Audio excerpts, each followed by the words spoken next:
जय हिंद साथियों, स्वागत है आप सभी का आपके अपने परिवार मैथ्स गुरु मनीष में। दोस्तों मैं हूं एमके एक्सपर्ट और आज आप सबों के लिए जो है ना डिफरेंशिएशन के कुछ सब्जेक्टिव क्वेश्चन हम आपके लिए लेकर आए हैं जो आपके सेंटअप एग्जाम में आपसे पूछे गए हैं। और आपको बता दें कि ये बहुत ही इंपॉर्टेंट सवाल है, ये कई बार आपके बोर्ड एग्जाम में पूछे गए हैं, इसलिए प्रॉपर हम इसका सॉल्यूशन करना जो है ना बिल्कुल उचित समझते हैं कि ऐसे प्रश्न आपके बोर्ड एग्जाम में हर साल पूछे जाते हैं, इसलिए इस क्वेश्चन का सॉल्यूशन आपको देखना है। ठीक है, और इसमें कुछ ऐसे प्रश्न हैं जो ऑब्जेक्टिव में भी पूछे जाते हैं जिसका कॉन्सेप्ट हमने आपको पहले ही बता दिया है। ठीक है ना, हाँ, तो उसका लिंक जो है डिस्क्रिप्शन में नीचे डाल देंगे, आप जाकर उस वीडियो को देख लीजिएगा तो इसका ऑब्जेक्टिव कॉन्सेप्ट जो है ना आपका क्लियर हो जाएगा। इस तरीके का क्वेश्चन आपके बोर्ड एग्जाम में ऑब्जेक्टिव में कई बार पूछा गया है। ठीक है, लेकिन यहाँ पर आज सेंटअप एग्जाम में जो है ना आपसे ये सब्जेक्टिव में क्वेश्चन पूछा है 2 अंक में। ठीक है, तो आज इसका सॉल्यूशन करने वाले हैं, एक एक करके क्वेश्चन को देखेंगे। और देखिए, हम आपको बार बार यही बताते आ रहे हैं कि आप सब्जेक्टिव क्वेश्चन से भागिए नहीं।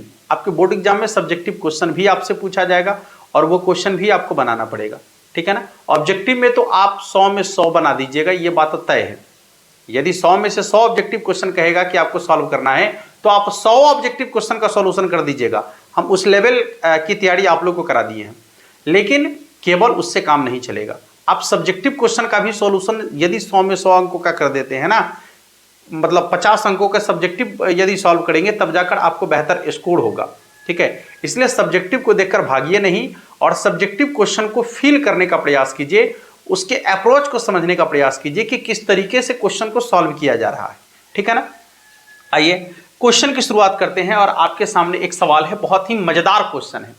हम डिफरेंशिएशन जब भी आपको बताए हैं तो डिफरेंशिएशन के बारे में ये जरूर हम आपको बताते हैं कि हमारा जो 5 रूल है डिफरेंशिएशन का, ठीक है ना, जो डिफरेंशिएशन का 5 कॉन्सेप्ट हमने आपको बताया है, आपके बोर्ड एग्जाम में सवाल उससे अलग नहीं भाग सकता है। ये चैलेंज है, उससे बाहर नहीं जा सकता है क्वेश्चन। तो आप कहेंगे कि वो 5 कॉन्सेप्ट क्या है गुरुजी, फिर से बता दीजिए, हमको नहीं पता है। तो हम आपको एक बात और कह देते हैं कि इस डिफरेंशिएशन का जो 5 खतरनाक कॉन्सेप्ट वाला वीडियो है, ठीक ना, उसका लिंक नीचे डिस्क्रिप्शन में डाला गया है, आप जरूर जाकर उस वीडियो को देख लीजिएगा। ठीक है ना, हाँ, आपको एकदम समझ में आ जाएगा कि डिफरेंशिएशन के 5 उसके थंबनेल में यही लिखा हुआ होगा कि डिफरेंशिएशन के 5 खतरनाक रूल। ठीक है, आप उस वीडियो को देख लीजिए, डिफरेंशिएशन के किसी भी सवाल में आपको कोई समस्या नहीं होगा। ठीक है ना, चलिए अब हम आपको अभी यहां पर थोड़ा सा प्रकाश डालते हैं कि यदि कोई फंक्शन होल पावर वाला हो, ठीक है ना, अभी समझिएगा, यदि कोई फंक्शन होल पावर वाला हो तो पावर को छोड़ देना है और जो आधार में रहेगा उसको बटा में लिखना है। ठीक है ना, यदि कोई फंक्शन ट्रिग्नोमेट्री फंक्शन होगा तो उसके कोणांक को बटा में लिखना है। यदि कोई फंक्शन लॉग वाला होगा तो उसके कोणांक को बटा में लिखना है। यदि कोई फंक्शन ई के पावर वाला है तो जो ई के पावर में रहेगा उसको बटा में लिखना है। यदि फंक्शन रूट वाला है तो जो रूट के अंदर में रहेगा उसको बटा में लिखना है। ठीक है ना, उसी को क्या करना है, बटा में लिखना है। और सबसे बड़ी बात कि जिसके बगल में लगल रहेगा डी, उसका करना है डिफरेंशिएशन, बाकी सबको ज्यों का त्यों लिखना है। जिसके पंजरा में डी रहेगा उसका डिफरेंशिएशन होगा, बाकी सबको ज्यों का त्यों लिखना है। यही तो डिफरेंशिएशन का हमारा आसान सा कॉन्सेप्ट है। ठीक है ना, जिससे आप डिफरेंशिएशन के किसी भी सवाल को सॉल्व कर सकते हैं। अब आइए हम आपको जो है ना इस सवाल को सॉल्व करने का तरीका बताते हैं। करना क्या है, ध्यान से देखिए इधर, हल यहां जो दिया गया है y बराबर कितना है, साइन रूट साइन फिर रूट x। सवाल को देखकर घबराने की जरूरत नहीं है, आप पहले आराम से समझिए कि क्या हुआ है। साइन है और साइन के कोणांक में कितना है, root under sine root x, और रूट के अंदर में साइन है, फिर साइन के कोणांक में रूट x है ना, और यहां पर देखिए कि x जो है इस रूट के अंदर में है। बस इतना ही करना है आपको। ठीक है, अब आइए x के सापेक्ष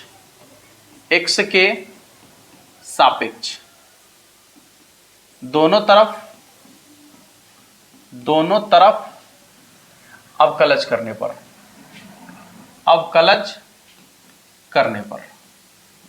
जब आप x के सापेक्ष दोनों तरफ अवकलज करेंगे तो क्या हो जाएगा, देखिए तो dy बटा में dx बराबर d sine root under sine root x।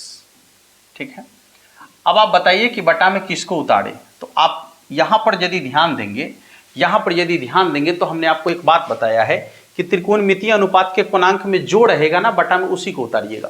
तो यहां देखिए त्रिकोणमितीय अनुपात के कोणांक में ये है पूरा, यहां से यहां तक, इसको बटा में लिखेंगे डी साइन रूट एक्स, फिर इसको ऊपर ले जाएंगे तो क्या हो जाएगा डी साइन रूट है ना रूट, और फिर यहां पर हो जाएगा रूट एक्स। अब एक बात ध्यान से देखिए, आपको बोले हैं कि यदि फंक्शन रूट के अंदर में हो, यहाँ कॉन्सेप्ट है रूट के अंदर में हो, तो जो फंक्शन रूट के अंदर में होगा बटा में उसी को लिखेंगे। तो यहाँ देखिए रूट के अंदर में क्या है साइन रूट एक्स, बटा में इसको लिखेंगे साइन रूट एक्स। घबरा कर कुछ भी काम नहीं बनने वाला है। फिर इसको ऊपर ले जाएंगे डी साइन रूट एक्स, बटा में किसको लिखेंगे, तो जो त्रिकोणमितीय अनुपात के कोणांक में होगा बटा में उसी को लिखेंगे। तो त्रिकोणमितीय अनुपात के कोणांक में dx है, रूट अंडर dx है, तो बटा में रूट अंडर dx लिखेंगे। फिर इसको ऊपर ले जाएंगे। अब इसको हम मिटा लेते हैं यहां से, देखिएगा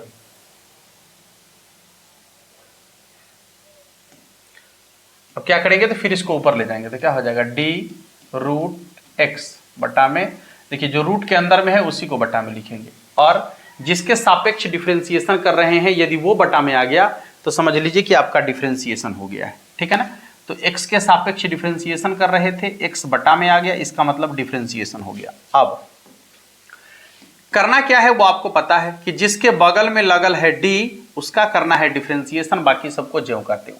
अच्छा देखिए d किसके बगल में लगल है, साइन के, तो साइन का डिफरेंशिएशन हो जाएगा cos, बाकी सबको ज्यों करते हो लिखना है, कोई परिवर्तन नहीं करना है, सबको ज्यों करते हो, कोई परिवर्तन नहीं करना है। फिर अब देखिए d किसके बगल में लगल है, तो रूट के बगल में d लगल है। आपको पता है ना कि रूट वाले फंक्शन का डिफरेंशिएशन होता है 1/2 और रूट अंडर ज्यों काते हूं। जब भी कोई भी रूट वाला फंक्शन आ जाए तो उसका यही होगा डिफरेंशिएशन, 1/2 लिखेंगे, रूट अंडर ज्यों काते हूं, रूट वाला का काम खत्म। अब देखिए यहाँ पर d किसके बगल में लगल है, तो साइन के बगल में, साइन का डिफरेंशिएशन हो जाएगा cos, उसके बाद जो है वो सब ज्यों काते हूं इनटू, यहाँ देखिए d किसके बगल में लगल है, रूट के बगल में है, तो रूट का डिफरेंशिएशन 1/2 रूट अंडर ज्यों का त्यों। इस तरीके से आपका डिफरेंशिएशन कंप्लीट हो चुका है।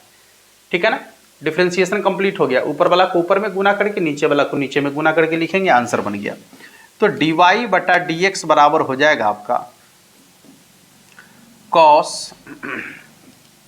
Root sine root x into cos root x, और बटा में 2 दूनी 4 root x into root under sine root x. ठीक है, इस तरीके से देखिए आपका की जो है ना ये क्वेश्चन का आंसर बन चुका है। ठीक है, तो इस तरीके का क्वेश्चन जब भी आपके बोर्ड एग्जाम में पूछा जाएगा तो आप ऐसे प्रश्न को देखकर कभी घबराएंगे नहीं। बहुत सिंपल, बहुत साधारण और बहुत ही आसान क्वेश्चन आपसे पूछा जाता है, और डिफरेंशिएशन का कोई भी ऐसा क्वेश्चन नहीं जो आपको रोक सके यदि आपने हमारे डिफरेंशिएशन का क्लास किया हो तो।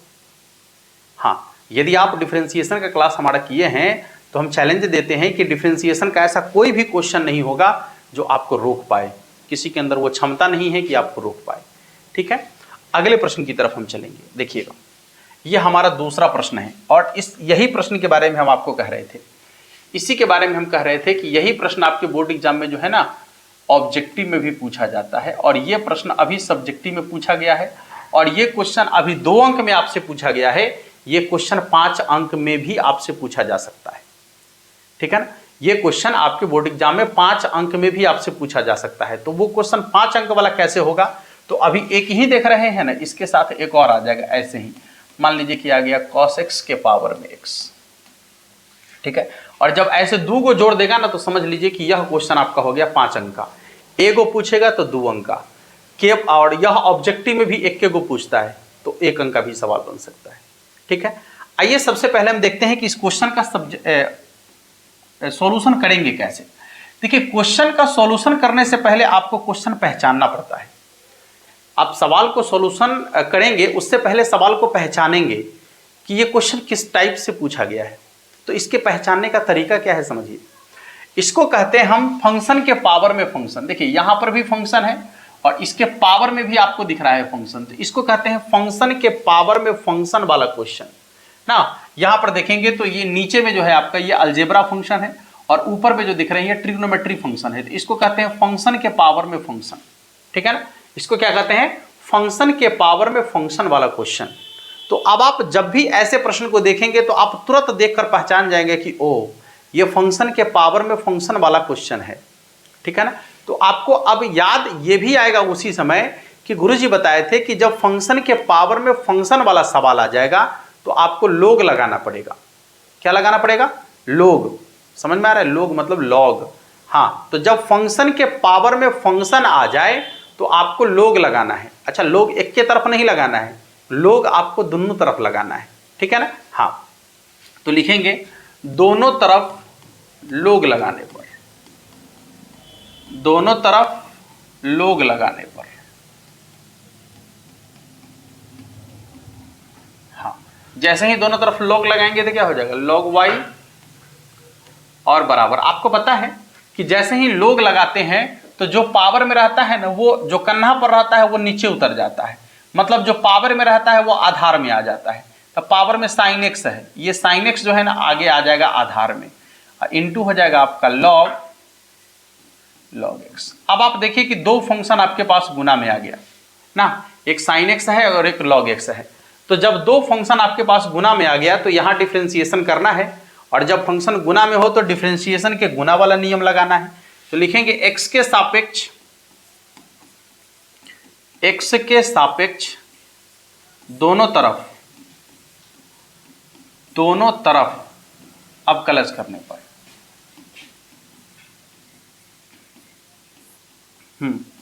x के सापेक्ष दोनों तरफ अवकलज करने पर, तो जब दोनों तरफ अवकलज करेंगे तो कितना हो जाएगा पता है, d log y बटा में क्या हो जाएगा dy, और गुने dy बटा में क्या हो जाएगा dx बराबर। गुना का नियम क्या कहता है कि पहला फंक्शन को बाहर रखिए, पहला को बाहर रखिए, इसमें पहला है और ये दूसरा है, तब पहला को बाहर रखिए और दूसरा का डिफरेंशिएशन कर दीजिए, ठीक है ना। पहला को बाहर रखिए, दूसरा का डिफरेंशिएशन कर दीजिए, अब प्लस, अब दूसरा को बाहर रखिए, दूसरा को बाहर रखिए और पहला का डिफरेंशिएशन कर दीजिए, पहला का डिफरेंशिएशन कर दीजिए, बटा में dx लिखिए, ठीक है। अब देखिए आपको पता है कि log का डिफरेंशिएशन होता है एक बटा में कोणांक, तो कोणांक में y है, एक बटा y हो जाएगा, dy बटा dx को ज्यों का त्यों लिखेंगे, dy बटा dx, और साइन का हो जाएगा आपका साइन x ज्यों का त्यों, क्योंकि ये बाहर में है। log का डिफरेंशिएशन एक बटा x हो जाएगा, प्लस log x को ज्यों का त्यों लिखेंगे, और साइन का डिफरेंशिएशन cos x हो जाएगा। साइन का डिफरेंशिएशन कितना हो जाएगा, cos x हो जाएगा, और y देखिएगा इधर भाग में है उधर गुना में चला जाएगा, तो ये हो जाएगा आपका dy बटा में dx बराबर y इंटू साइन एक्स को एक से गुना करेंगे साइन एक्स बटा में x, अब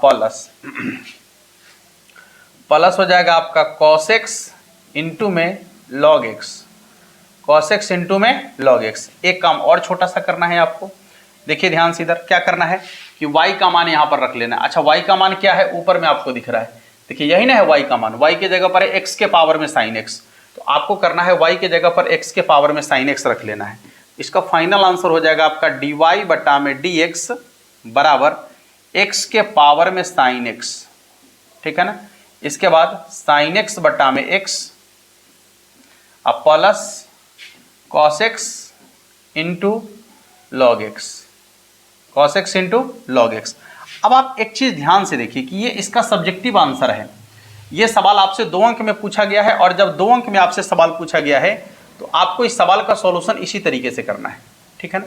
लेकिन अब ये सवाल आपसे ऑब्जेक्टिव में भी पूछा जाता है, और हमने आपको इसका ऑब्जेक्टिव कॉन्सेप्ट भी बता दिया है, ठीक है ना। ये क्वेश्चन आपके बोर्ड एग्जाम में ऑब्जेक्टिव में भी आपसे पूछा जाता है, और इसका हमने ऑब्जेक्टिव कॉन्सेप्ट भी आपको बता दिया है, ठीक है। इसका ऑब्जेक्टिव कॉन्सेप्ट वाला वीडियो यदि आप देखना चाहते हैं इसी क्वेश्चन का, क्योंकि ये 2 अंक का सवाल है और इसका ऑब्जेक्टिव जो है वो आपको पहले से बता दिया गया है, तो यदि आप इसके ऑब्जेक्टिव कॉन्सेप्ट वाला वीडियो देखना चाहते हैं तो उस वीडियो का लिंक नीचे डिस्क्रिप्शन में दिया गया है, आप जरूर जाकर उस वीडियो को देखिएगा। ऐसे ऐसे खतरनाक क्वेश्चन जो एक 1.5 पेज का क्वेश्चन है, ठीक ना, जो 5-5 अंक का सवाल है, वो सवाल ऑब्जेक्टिव में जब आपसे पूछ देगा तो उसको आप सिर्फ 1 लाइन में कैसे बना पाएंगे, उसका वीडियो प्रॉपर आपको पहले से पता होगा। जो बच्चे शुरू से जुड़े हुए हैं उनको तो पहले से पता है, जो नए जुड़ रहे हैं उन लोगों के लिए जो है ना डिस्क्रिप्शन में लिंक दिया गया है, जरूर जाकर देख लीजिएगा, क्योंकि ऑब्जेक्टिव क्वेश्चन को ऑब्जेक्टिव तरीके से सॉल्व करने का तरीका आपको पता होना चाहिए। ठीक है ना बाबू। चलिए अगले प्रश्न की तरफ चले। ये सब लोगों को समझ में आ गया होगा ठीक तरीके से। चलिए अगले प्रश्न को देखेंगे। यहां पर प्रश्न आपका क्या कह रहा है, ध्यान से देखिएगा। x बराबर है a t plus sign T, फिर y a 1 minus cos T, तो dy बटा dx का मान क्या होगा। इसको कहते हैं प्राचल वाला फंक्शन। प्राचल वाला फंक्शन इसलिए कहते हैं कि इसमें देखिए x और y दोनों अलग अलग है, इसमें ये दोनों को मिलाने का काम कौन कर रहा है, तो t कर रहा है, क्योंकि t इसमें भी है और t इसमें भी है। तो t के द्वारा जो है ना x और y फंक्शन को एकत्रित किया जाएगा, इसलिए t को कहते हैं प्राचल। इसमें प्राचल के सापेक्ष हमेशा डिफरेंशिएशन करना है। ठीक है। हाँ, तो अब क्या करेंगे, पहले देखिए यहां पर x बराबर आपका क्या है, a t plus sign t। ठीक है ना। हाँ, तो इसको t के सापेक्ष डिफरेंशिएशन कर देंगे। क्या हो जाएगा, dx बटा में dt बराबर a को बाहर रखेंगे, ये हो जाएगा आपका dt बटा में dt plus d sine t बटा में dt, dx बटा में dt बराबर a, dt बटा dt का मान 1 और साइन का डिफरेंशिएशन हो जाएगा आपका cos t। इसको कहेंगे इक्वेशन फर्स्ट। दूसरा क्या है आपका कि y बराबर a 1 माइनस cos t। अब देखिए t के सापेक्ष डिफरेंशिएशन करेंगे, ये हो जाएगा आपका dy बटा में dt बराबर a को बाहर रखेंगे, d1 बटा में dt minus d cos t और बटा में हो जाएगा आपका dt। ठीक है ना। dy बटा में dt बराबर a को बाहर रखेंगे, इसका हो जाएगा 0 और cos का हो जाएगा माइनस साइन, एगो माइनस पहले से है तो प्लस साइन t। ठीक है ना। एक स्टेप और चलिए, तो dy बटा dt बराबर हो जाएगा आपका, 0 जोड़ेंगे तो झोंकाते हो ना, यानी हो जाएगा a साइन t और ये हो जाएगा आपका समीकरण 2। और करेंगे, आपको y का मान ऊपर में चाहिए और x का मान नीचे में चाहिए, तो जिसका मान ऊपर चाहिए इसको ऊपर और जिसका मान नीचे चाहिए इसको नीचे, यानी समीकरण 2 में भाग कर देंगे समीकरण 1 से। समीकरण 2 भागा समीकरण 1, समीकरण 2 में समीकरण 1 से भाग कर देंगे। क्या है भाई, तो dy बटा में dt बराबर a साइन t और बटा में dx बटा में dt और इसका क्या हो जाएगा a इंटू 1 माइनस साइन का डिफरेंशिएशन कॉस ना होता है, सीधे कॉस, तो 1 प्लस कॉस t, a से a कट जाएगा, dt से dt कट जाएगा, तो dy बटा dx बराबर हो जाएगा आपका साइन t और 1 प्लस कॉस t बराबर हो जाएगा आपका 2 कॉस स्क्वायर t बाई 2। देखिए तो dy बटा dx बराबर हो जाएगा आपका, साइन का हो जाएगा 2 sine t by 2 into cos t by 2 और बटा में हो जाएगा आपका 2 कॉस स्क्वायर t बाई 2। 2 से 2 कटेगा, एगो कॉस t बाई 2 से एगो कट जाएगा, तो साइन बटे कॉस यानी tan हो जाएगा ना। इसका हो जाएगा dy बटा dx बराबर tan t बाई 2। ठीक है ना। इस तरीके से इसका आंसर बन चुका है। ये सवाल आपके 2 अंक में पूछा गया आपसे सवाल है। तो डिफरेंशिएशन के ये 3 महत्वपूर्ण क्वेश्चन हैं, ठीक ना, जो आपके सेंटअप एग्जाम में भी पूछे गए हैं और इसके बोर्ड एग्जाम में भी पूछने की बहुत संभावना है इस टाइप क्वेश्चन का। तो इसको आप निश्चित रूप से तैयार कर लीजिएगा। बाद बाकी आप लोगों से हमने कुछ पूछा है कि कौन कौन सा चैप्टर ऐसा है जिसमें आपको बहुत ज़्यादा प्रॉब्लम है, जिसमें आपको लग रहा है कि नहीं अभी प्रॉब्लम है, तो उन चैप्टर के बारे में आप लोगों ने बताया है। आज हम उसका एनालिसिस भी करेंगे, एक बार देखेंगे आप सबों के कमेंट बॉक्स को, ठीक है, और उसके बाद जो है हम उस पर काम करना शुरू करेंगे। ठीक है, पुनः एक बार आप इसमें भी लिखने का प्रयास कीजिएगा। मिलते हैं आप लोगों से फिर नेक्स्ट क्लास में, और तब तक के लिए आप सभी को जय हिंद।